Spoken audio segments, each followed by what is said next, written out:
welcome to episode 2 of The Road to Valhalla, which is my video series about, sorry, I'm sitting outside, so the people who live across from me are yelling at the television or a football game or something, I don't know. But,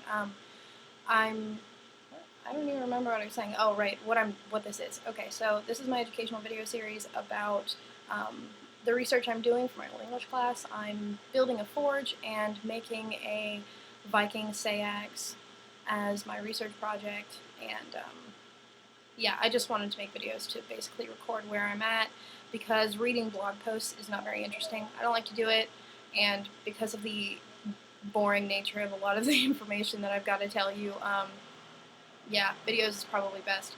But it is lovely outside today. It is like 77 degrees, and it's wonderful, and it's March, which is really weird because it was snowing until May last year. But this means that I can actually get out there and start working on the property and get my forge done. I could probably go out.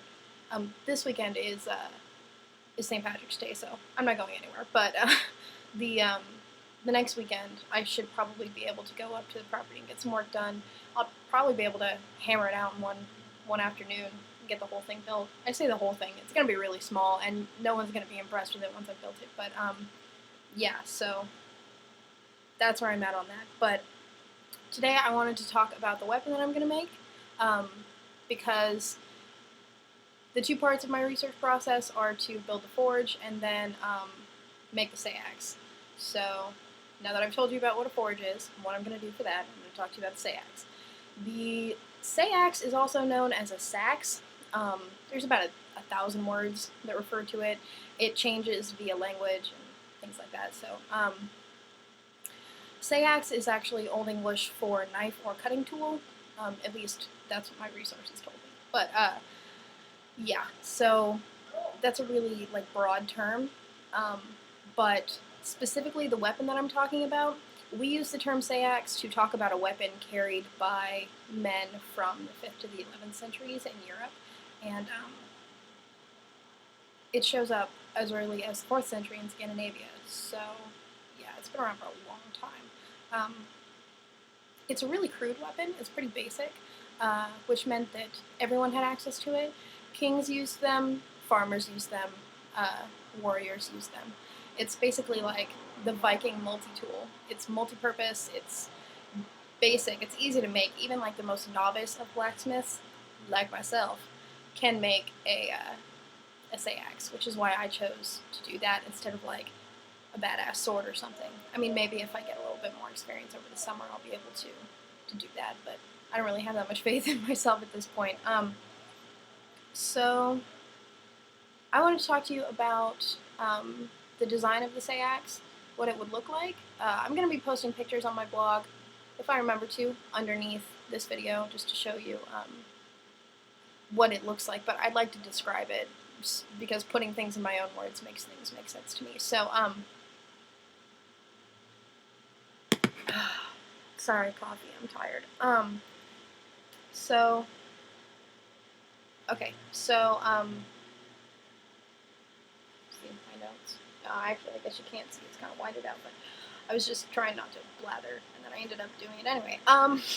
So the Seax can range in size from, like, dagger-sized to almost sword-sized. Later, toward, the 11th century, more on that end of the time spectrum, they got a lot longer and a lot heavier, so they were closer to swords than knives, but some of the oldest ones we found are pretty small. They're like large daggers, and you would just wear them on your belt, and that would be like a backup, or like a backup tool in case you lost your sword, or like I said, like it could be like a multi-tool for a farmer or something like that. But they're pretty basic. It's a wooden handle. You've got like a long wooden handle or whatever, and then the top edge of a Seax is flat. It's not sharp, it's flat, probably like 1/4 inch thick, a little bit thicker than that, just depending on the design. And then the bottom is sharp, and it's not real curvy, like from the bottom edge to the top edge. There's not like a real defined curve. It's more of like a slow curve.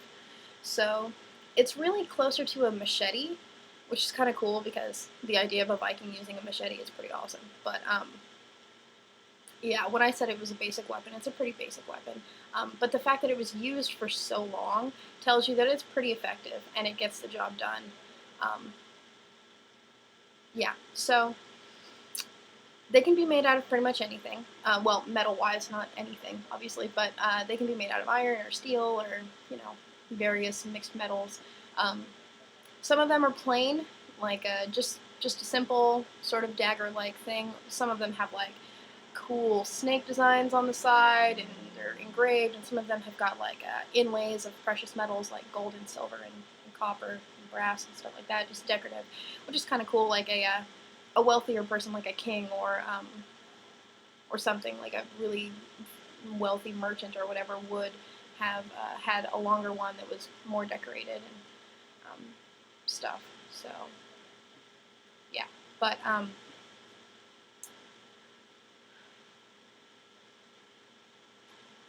sorry, I'm just like, I'm a space case this week. I can't do anything without forgetting what I'm doing.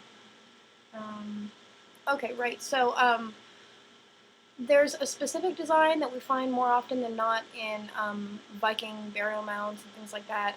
The Anglo-Saxons used it too, but not as frequently. It's called the broken back design, or broken back style Seax. It's basically, instead of having just a flat edge and then the curve, sorry, I have to figure out it, I don't even know. Okay, so flat edge on top, about a third of the way down the blade, it's going to take a sharp angle downward to meet with the sharpened edge underneath, if that makes sense. But, yeah, so that's broken back, obviously, because the back breaks at a pretty steep angle. I'm not really sure why this design was so popular. It doesn't really seem to have any function. I was thinking that since that makes like a sharper point with the end, perhaps that could be used for like stabbing, but I don't really know. I can't really say for certain. That's just me postulating. But also that would hurt a lot because the top would still not be sharpened, so just the bottom would be sharp, and that would be really awful. But yeah, so that's probably the style I'm going to try to make, since that's really more of what the Vikings would have been using. One of the reasons why I had mentioned earlier that that the Anglo-Saxons used the Seax as well, and it just didn't stand up to the Viking Seax. This is because the iron ore deposits in Scandinavia are actually a lot better than the iron ore deposits in England, or Britannia, whatever, you know what I meant, that place. Which meant that the metal was easier to work with, it's stronger. The Vikings were more used to using steel than the Anglo-Saxons, so basically they just didn't stand a chance. The Vikings had every advantage of the Anglo-Saxons, but yeah. There was actually an episode of Deadliest Warrior, because I'm cool and I watched that show, in which the Vikings went up against the samurai, which is a totally stupid matchup because no, they're not even comparable. Like, put the Vikings up against Vlad Dracul, or put them up against, I don't even know, Alexander the Great. Don't put them up against the samurai. That's completely unreasonable. Slashing and hacking versus, like, brute force, whatever, I don't even. But anyway, my point was that the guys in Deadliest Warrior actually tested the Seax to test its strength, and it was impressive. So I'm probably going to post a link to that. Not that that's like really research, but it's pretty cool. So if you want to watch them, cut a pig open with a Seax, I'll post a link for that. That's actually what made me want to do this design, or rather this weapon, because it's simple and it's really effective, like surprisingly effective. And because the Vikings are like taller, they're taller, bigger, more muscular, everything than all of their opponents that they go up against. The Seax, instead of just being like for slashing or macheteing, there's so much like brute force behind it because they're so much stronger than everyone else, and there's so much like downward movement because of how much taller they are, that really, like, it is like the perfect weapon. Oh, one more thing. One of the websites I was reading had said that some of the Seaxes, we don't have the handles for the Seaxes that we have now because they're made of wood, so they've obviously like disintegrated over the years. But they would have like super long handles to be more, so you could get two-hand grip on it, so it could be more like a sword, and then the shorter ones would have shorter handles, which would be good for just gripping with one hand, so that would be like a secondary weapon with a shield or whatever. So I thought that that was kind of interesting because that helps me to know what I need to do to make mine, because I want sort of a two-handed one, I think. That'll just depend on my materials that I've got available. But before I forget, the materials that I was thinking about using, I want to use a leaf spring from a truck or a tractor or something like that, recycled or appropriated from a junkyard. A leaf spring, if you don't know what that is, and you probably don't unless you fix cars for a living, a leaf spring is like sheets of metal that layer on top of each other, like thin sheets of metal, so that they allow springiness but stability. So like the best way that I can explain this is if you thumb a deck of cards the way that it makes a bridge, that's what a leaf spring does. So the layered metal is like really sturdy, instead of using like a coiled spring. I think it's used for suspension. I don't really know. I don't actually know very much about cars. I just know what a leaf spring is. So that's what I'll probably use, and then I can just use I can take the little individual sheets of metal and heat them up and shape them, rather than like starting from scratch. That would suck. But yeah. What else? I don't think I have anything else to say today. My next video is going to be on blacksmiths and mythology and their importance to the culture. Why they're so, like, the necessity of having good blacksmiths in your town or your city, and how that could make or break a civilization. But I'm trying to think.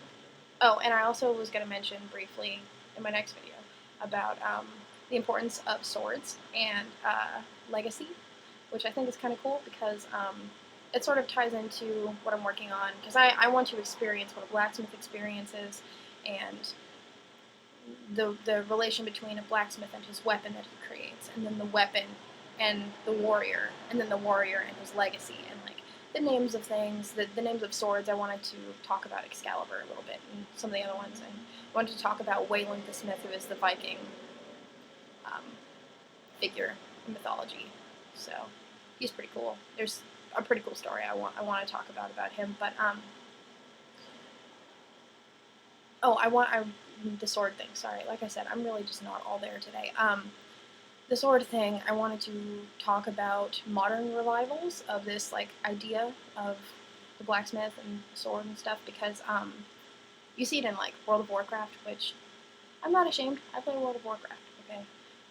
And even like the Keyblade in Kingdom Hearts, things like that. So I wanted to put that in like modern context, because I think that that's important with historical research, to make things actually relevant to today so that people care about learning about them. So I think that that's all I have for today. I'll probably remember something else. I don't know. Anyway, I hope everybody is enjoying this awesome weather, because I definitely am. So